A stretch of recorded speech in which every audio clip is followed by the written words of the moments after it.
오늘 우리에게 주시는 거룩하신 하나님의 말씀은 누가복음 15장 11절에서 32절의 본문의 말씀입니다. 거룩하신 하나님의 말씀 함께 읽으셔서 말씀을 공독하여 마음에 새기겠습니다. 또 이르시되 어떤 사람에게 두 아들이 있는데 그 둘째가 아버지에게 말하되 아버지여 재산 중에서 내게 돌아올 뽕깃을 내게 주소서 하는지라. 아버지가 그 살림을 각각 나누어 주었더니 그 며칠이 안되 둘째 아들이 재물을 다 모아가지고 먼 나라에 가 거기서 허랑방탕하여 전 재산 그 재산을 낭비하더니 다 없앤 후 그 나라에 크게 흉년이 들어 그가 비로소 궁핍한지라. 가서 그 나라 백성 중 한 사람에게 붙어사니 그가 그를 들러 보내어 돼지를 치게 하였는데 그가 돼지 먹는 주염 열매로 배를 채우고자 하되 주는 자가 없는지라. 이에 스스로 돌이켜 이르되 내 아버지에게는 양식이 풍족한 품꾼이 얼마나 많은가. 나는 여기서 줄여 주는구나. 내가 일어나 아버지께 가서 이르기를 아버지 내가 하늘과 아버지께 죄를 지었사오니 이제부터 지금부터는 아버지의 아들이라 일컬음을 감당하지 못하겠나이다. 나를 품꾼의 하나로 보소서 하리라 하고 이에 일어나서 아버지께로 돌아가니라. 아직도 거리가 먼데 아버지가 그를 보고 치근히 여겨 달려가 목을 안고 입을 맞추니 아들이 이르되 아버지 내가 하늘과 아버지께 죄를 지었사오니 지금부터는 아버지의 아들이라 일컬음을 감당하지 못하겠나이다 하나 아버지는 종들에게 이르되 제일 좋은 옷을 내어다가 입히고 손에 가락지를 끼우고 발에 신을 신기라. 그리고 살찐 송아지를 끌어다가 잡으라. 우리가 먹고 즐기자. 이 내 아들은 죽었다가 다시 살아났으며 내가 잃었다가 다시 얻었노라 하니 그들이 즐거워하더라. 마다들은 밭에 있다가 돌아와 집에 가까이 왔을 때에 붕아가 춤추는 소리를 듣고 한 종을 불러 이 무슨 일인가 묻는데 대답하되 당신의 동생이 돌아왔음에 당신의 아버지가 건강한 그를 다시 맞아들이게 됨으로 인하여 살찐 송아지를 잡았나이다 하니 그가 노하여 들어가고자 하지 아니하거늘 아버지가 나와서 권한데 아버지께서 대답하여 이르되 내가 열의 아버지를 섬겨 명을 어김이었거늘 내게는 염소 새끼라도 주어 나와 내 밭으로 즐기게 하신 일이 없더니 아버지의 살림을 장녀들과 함께 삼켜버린 이 아들이 돌아오매 이를 위하여 살찐 송아지를 잡으셨나이다. 아버지가 이르되 예 너는 항상 나와 함께 있음에 내 것이 다 내 것이로되 이 내 동생은 죽었다가 살아났으며 내가 이렇다가 여덟기로 우리가 즐거워하고 기뻐하는 것이 마땅하다 합니다. 아멘. 아 맞다 라는 제목으로 하나님의 말씀을 함께 나누고자 합니다. 오늘 우리가 읽은 본문의 말씀은 너무도 잘 아는 지볼라가 다시 아버지께로 돌아온 탕자의 이야기입니다.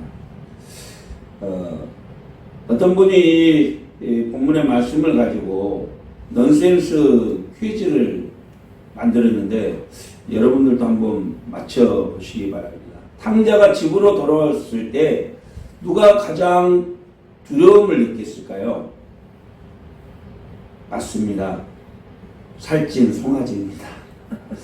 이 잔치에 틀림없이 이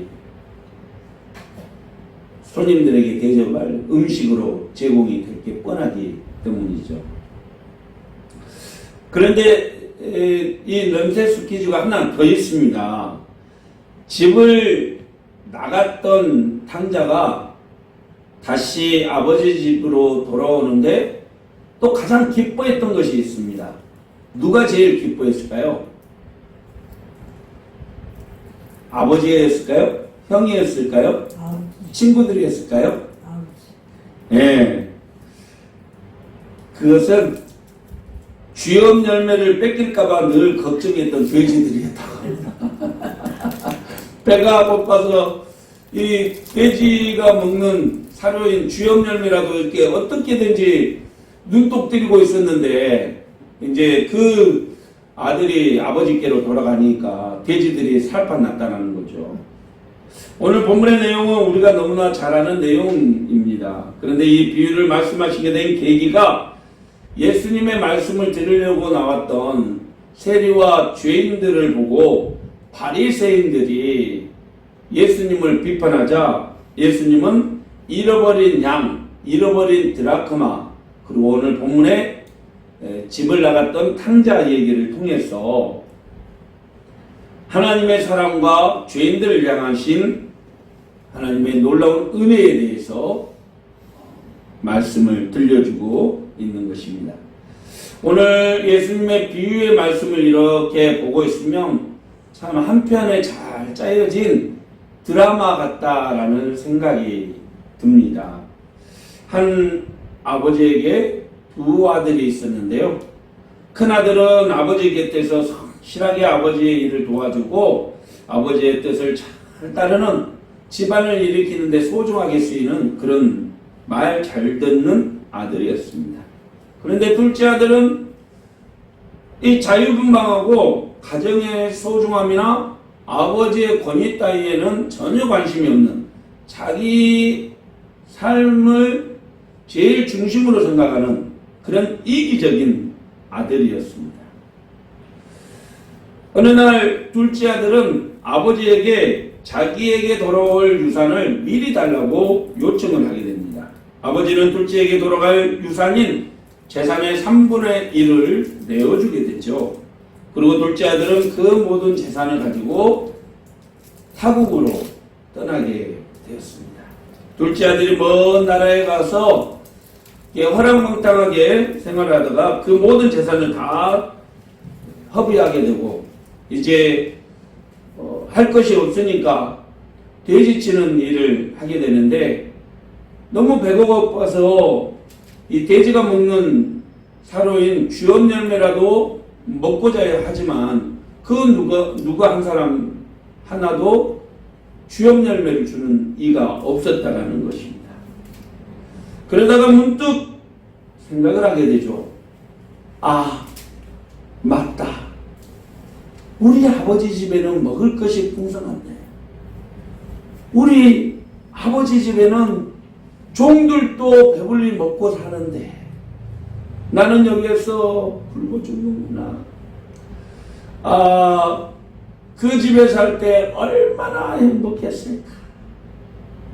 그리고는 한참을 생각하다가 아버지에게 잘못했다고 빌고 이제 아들의 모든 지위는 잃어버렸으니까 아버지의 집에서 품꾼의 하나라고 생각하고 써달라고 그 집으로 떠나게 되죠. 집 가까이 왔을 때 둘째 아들을 본 아버지는 아들에게 달려나와 와락 껴안고 입 맞추고 또 아들을 집으로 들이게 됩니다. 둘째 아들은 자기가 하늘과 아버지께 죄를 지었으니까 아버지의 아들의 자격이 없다라고 말하게 되죠.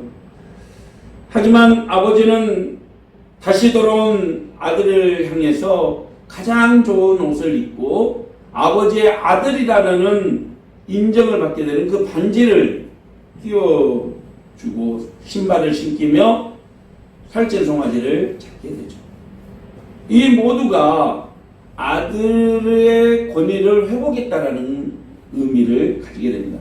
옛날에는 그 종들도 신발을 신지 않는 종들이 많았던 거죠. 그러니까 아들이나 주인인 경우에는 신발을 좋은 것을 신게 되고 반지를 끼었다는 것은 권위를 상징했다라는 것입니다.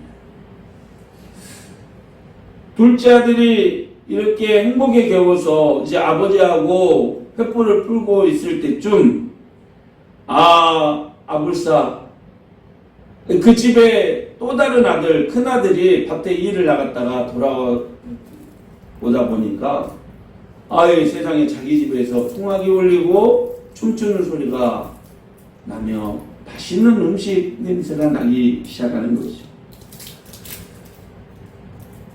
와서 종에게 물어보니까 당신 둘째 아들 동생이 돌아왔는데 아버지가 잔치를 베풀고 있다는 것입니다.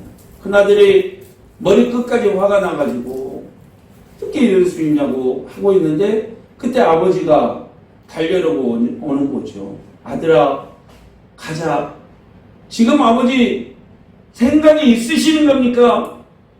도대체 아버지는 내가 밤늦게까지 이렇게 일한 나를 위해서는 친구들과 즐기라고 염소 한 마리도 내주지 않는 분이 어떻게 아버지의 재산을 갖다가 그렇게 허랑방탕하게 다 사용하고 거짓골로 돌아온 아들을 위해서 그 잔치를 베풀어 준단 말입니까? 아버지 도대체 어떻게 제에게 이럴 수 있습니까? 입이 10개라도 할 말이 없으실 텐데 변명이라도 좀 해보세요. 아버지 저는 자식도 아니니까. 그렇게 얘기를 할 때 아버지가 조용히 아들에게 말합니다. 아들아 어째 그러냐? 너는 나와 함께 풍성함을 누리고 사는데 네 동생은 죽다 살아난 내 자식이 아니냐? 그 기쁨을 마땅히 이웃들과 함께 나누는 것이 좋은 일 아니냐? 그렇습니다. 아버지에게는 말 잘 듣고 일 잘하는 큰아들도 소중하지만 하나님과 아버지 앞에 죄를 짓고 떠났다가 다시 돌아온 탕자의 아들도 소중했던 것이죠. 결국 예수님의 비유로 말씀하신 이 돌아온 탕자의 드라마는 오늘 성경 본문에 보면 그 결말을 찾을 수가 없습니다. 무슨 이 큰형이 동생을 보복해서 다시 쫓아냈다. 아버지가 마음에 박혀서 재산을 한 푼도 안 줬다. 뭐 이런 결과가 있어야지 우리나라 사람들은 아하 여놈 봐라 뭐 이렇게 할 텐데 성경에 보니까 그 결말이 없어요. 그런데요 놀랍게도 이 얘기는 이 비유는요 예수님이 제자들에게 가르침을 주기 위한 얘기가 아니라 예수님이 죄인과 세리들과 먹고 마시고 가까이 하는 것에 대해서 비판을 가했던 바리새인과 서기관들을 위해서 예수님이 하신 비유라는 말입니다. 다시 말해서 이 이야기의 청자는 누구예요? 바리새인과 서기관들입니다. 그들이 듣기에는 어땠을까요? 괜찮네 뭐 이런 내용이었을까요? 아닙니다. 놀랍게도요 여러분 바리새인과 서기관들은요 이 얘기를 듣고 정말 예수님을 이해할 수 없었을 것입니다. 유대인법에는요 여러분 아버지가 살아있는데 자식이 유산을 남겨달라 그런 얘기를 하게 되면 아버지가 일찍 죽기를 바라는 나쁜 자식으로 이해가 될 수 있는 부분입니다. 또 한편으로는요 아버지의 곁을 따라서 먼 나라로 갔다 그랬잖아요. 이스라엘에서는요 이스라엘 유대인이라면 반드시 지켜야 될 3대 절기가 있습니다. 이 3대 절기는 이스라엘 백성이라면 여호와께 나와서 제물을 드리고 절기를 지켜야 되는데 먼 나라로 갔다는 것은 그 율법도 지키지 않았다라는 것입니다. 그리고 허랑방탕하게 재산을 다 없애버렸다라는 것은 이웃들을 섬기고 부모를 섬기라는 거에 위배되는 내용들이죠. 그러니까 예수님의 말을 듣고 바리새인들과 서기관들은 어떻게 그렇게 나쁜 자식이냐? 그 자식은 자식도 아니다. 어떻게 저런 아들을 아버지가 받아줄 수 있냐? 그 아버지도 잘못된 거 아니냐? 라고 생각하게 되는 것이죠. 그런데 여러분, 예수님은 이 비유의 말씀을 통해서 분명한 메시지, 분명한 교훈들을 바리새인과 서기관들에게 내리고 계시는 거죠. 그것은요, 예수님이 가까이 하신 세리와 죄인들도 하나님의 백성이고 하나님은 결코 그들을 미워하거나 회개하는 그들에게 오히려 긍휼을 베푸신다라는 사실을 말해주고 있는 것입니다. 또한 예수님은 아버지의 마음을 통해서 바리새인과 서기관들에게 세리와 죄인들을 향한 혐오를 벗고 긍휼의 마음으로 그들을 사랑하라 라고 말씀하고 있는 것이죠. 그렇습니다. 예수님은 이 비유를 통해서 죄인이 회개하고 돌아올 때 기뻐하시는 하나님의 마음을 전해준 것이죠. 중요한 것은 자신이 죄인이라고 생각하는 것과 아버지께로 돌아가는 것이 최선의 방법이라고 깨닫는 자가 진정한 하나님의 은혜를 누릴 수 있는 사람이라는 것입니다. 할렐루야. 오늘 예수님께서는 집을 나간 당자의 비유를 통해서 바리새인과 서기관들에게, 아니 오늘을 지금을 살아가는 저와 여러분들에게 교훈하고자 하는 말씀은 무엇일까요? 세 가지로 정리할 수 있습니다. 첫째는 하나님의 사랑에는 차별이 없다는 것입니다. 바리새인들과 서기관들은 늘 자신을 향한 하나님의 사랑은 특별하다라고 생각합니다. 이 하나님의 선택하신 선민 이스라엘은요, 그 누구도 건들 수가 없고 그 나라는 영원하다라고 자부심을 가지고 살았습니다. 왜냐하면 여러분 생각해 보십시오. 하나님이 선택했죠?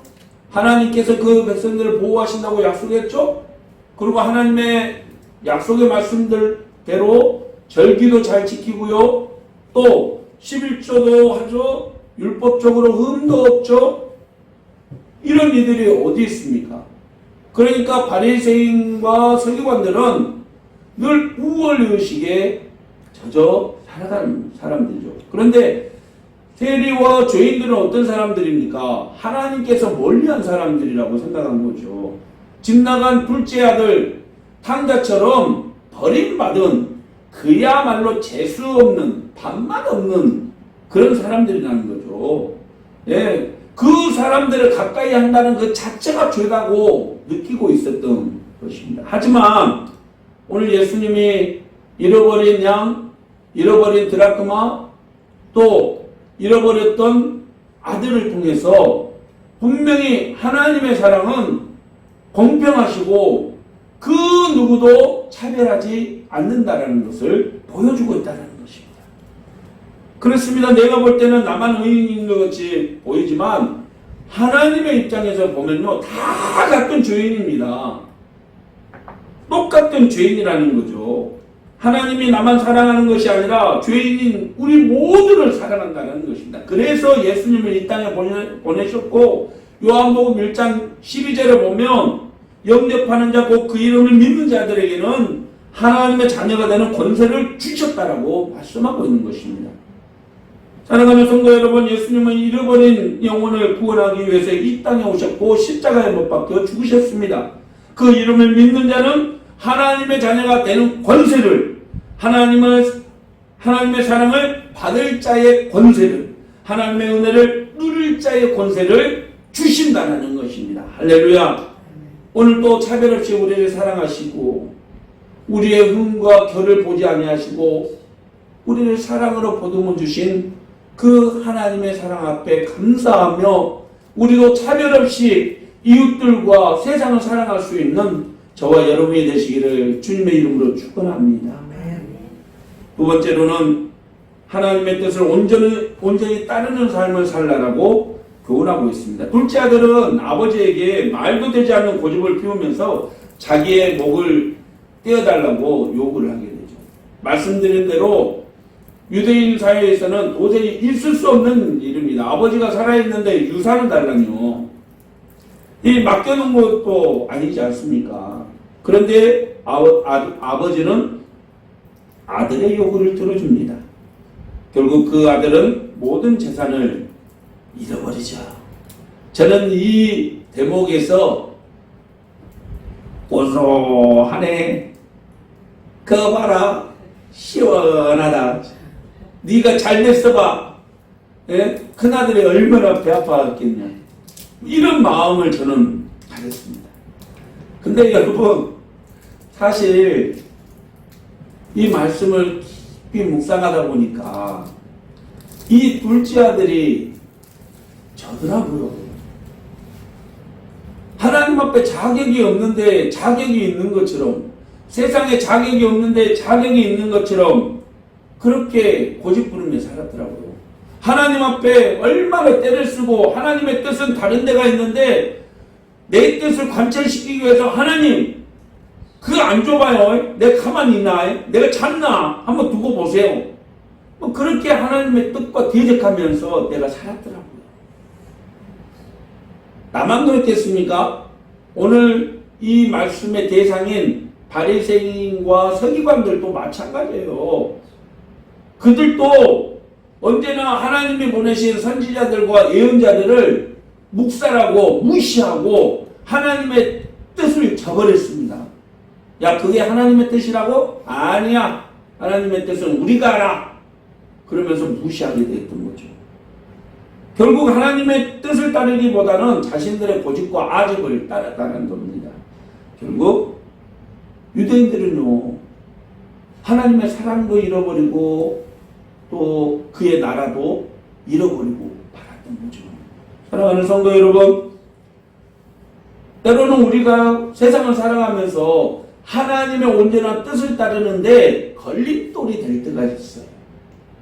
아, 이것이 하나님의 온전한 뜻이지 하고 이게 살아가려고 보면 방해되는 요소들이 있어요. 예배, 삶, 기도하는 삶, 섬기는 삶, 전하는 사람, 어떻게든지 하나님의 뜻을 온전히 따르며 살아가려고 우리가 몸부림쳐도 세상은 그런 우리를 가만두지 않는다는 거죠. 그때 여러분 우리가 포기해서는 안 됩니다. 그때 우리는 져서는 안 되죠. 아, 이것이 하나님의 뜻이라고 한다면 결코 포기하지 않고 하나님의 뜻을 따라야 된다는 것입니다. 하나님의 기뻐한 뜻을 온전히 따라야 한다는 것입니다. 이것이 하나님의 백성의 삶의 기준인 거죠. 사랑하는 성도 여러분, 바리새인과 서기관들처럼 자기의 뜻을 하나님의 뜻이냐 외식하는 그런 모습을 버려버리고 하나님의 온전한 뜻을 따를 수 있는 저와 여러분이 되시기를 주님의 이름으로 축원합니다. 마지막으로 자기의 의를 드러내는 삶이 있는지 살펴봐야 한다는 거죠. 집을 나간 둘째 아들을 위해서 아버지는 살찐 송아지를 잡았습니다. 그리고 들에 나가 일하다 돌아온 큰아들에게도 그 잔치에 함께 참여할 것을 요구하죠. 그런데 오늘 본문에는 큰아들이 화가 나서 들어가지 않았다라고 말합니다. 아버지가 나와서 달래보지만 그는 완강합니다. 그리고 이렇게 말을 하죠. 우리만 성경 29절로 말씀 함께 보겠습니다. 그러자 큰아들이 아버지에게 이렇게 말했습니다. 보십시오. 저는 여러 해 동안 아버지를 위해 종로를 타고 무슨 말씀이든 어긴 적이 없습니다. 그런데 제게는 친구들과 함께 즐기라고 염소 새끼 한 마리도 주지 않았지 않습니까? 예. 이 큰아들은 아버지에게 순종적인 사람이었고 늘 자기의 책임에 대해서, 역할에 대해서 최선을 다했다라고 주장하게 되죠. 예, 맞습니다. 다 맞는 말입니다. 그런데 중요한 것은 여러분 그 마음에 있다라는 거죠. 죽었다가 살아난 자기 동생 앞에서 자기의 의를 드러내고 말았습니다. 그러니까 자기의 삶이 그동안 가식적이었다는 거죠. 아버지를 사랑하고 집 나간 동생을 그리워하며 이 가정을 돌보는 그런 마음들이요 가식적인 내용들이었다는 겁니다. 그래서 자기의 의를 드러낸 거죠. 내가 다 했어요? 이 집안에 있는 재산들 내 손길 안 가는 게 뭐가 있습니까? 지금 누리고 있는 모든 것들은 다 아버지 유산들이고 이제 제가 그 목을 전달받은 거예요? 이거 다 제 거예요? 제 거? 내가 했다. 이만큼 했다. 결국 큰아들은 아버지를 진심으로 사랑하는 것이 아니었다는 거죠. 여러분, 바리새인들과 서기관들도 마찬가지입니다. 자기들만 의롭고 자기들만 정의감에 불타고 자기들만 하나님을 온전히 사랑했다라고 주장하죠. 불의한 큰아들처럼 말이죠. 그런데 우리도 마찬가지입니다. 오늘 세상을 살아가는 저와 여러분들도 마찬가지라는 얘기예요. 우리에게 주어진 모든 것은 하나님의 은혜로 얻은 것이기에 하나님의 영광을 위해서 살아가야 하는 것입니다. 그런데 놀랍게도 우리는 하나님의 영광보다는 자신의 이름을 드러내는 일에 최선을 다하며 살아간다는 것이죠. 여러분, 하나님은 우리를 값없이 구원해 주셨습니다. 오늘 또 우리의 삶에 하나님의 모든 피로를 채워 주십니다. 그 사랑, 그 은혜를 생각하며 우리도 세상에 값없이 베풀고 나누고 섬겨야 하는 것이 우리의 책임과 역할인 거죠. 내 것이 없다라는 겁니다. 다 하나님의 은혜로 주어지는 것들이죠. 오늘 한국교회가 세상으로부터 지탄받고요. 한국에 있는 3대 종교, 불교, 천주교, 기독교 중에 가장 신뢰도가 낮는 종교 18%. 이렇게 추락한 이유가 무엇일까요? 그것은요, 왼손이 하는 일을 오른손이 알도록 동네방네 떠들고 다녔다는 겁니다. 뭐 하나만 있으면 우리가 했네, 우리 교회가 했네. 결국 자기 의를 드러내는 일에 최선을 다하고 말았다는 거죠. 오늘 또 여러분, 하나님의 의는 강고도 없고 자기가 자기 의를 드러내는 곳에는 불의가 가득합니다. 하나님의 뜻은 그것이 아니죠. 하나님의 사랑을 증거하고 하나님의 은혜를 증거하는 그것만이 오직 하나님께 영광을 올려드리는 우리의 삶인 것을 여러분 믿으시길 바랍니다.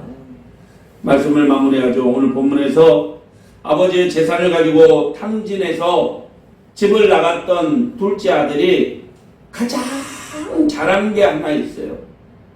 모든 것은 다 잘못했는데 한 가지 딱 잘한 게 있습니다. 무엇일까요?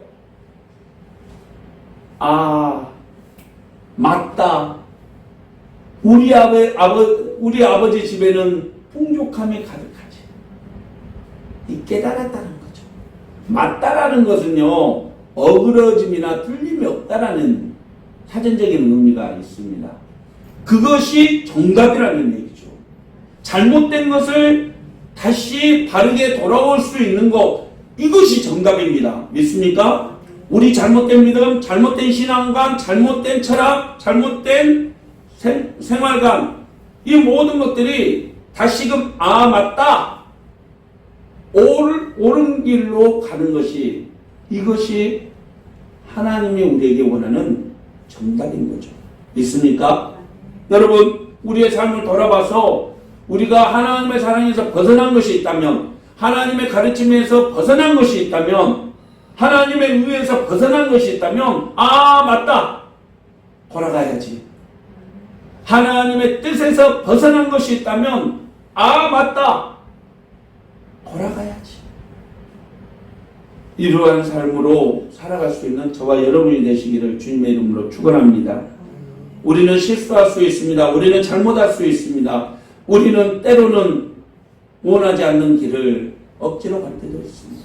하지만 그것이 잘못된 삶이라고 한다면 돌이켜 회개하고 반성하고 다시금 맞다, 옳은 길로 돌아가는 것이, 그것이 우리를 향한 하나님의 온전한 뜻임을 여러분 기억하고 늘 삶에 하나님이 기뻐하는 삶을 살아갈 수 있는 우리 모두가 되기를 주님의 이름으로 축원합니다.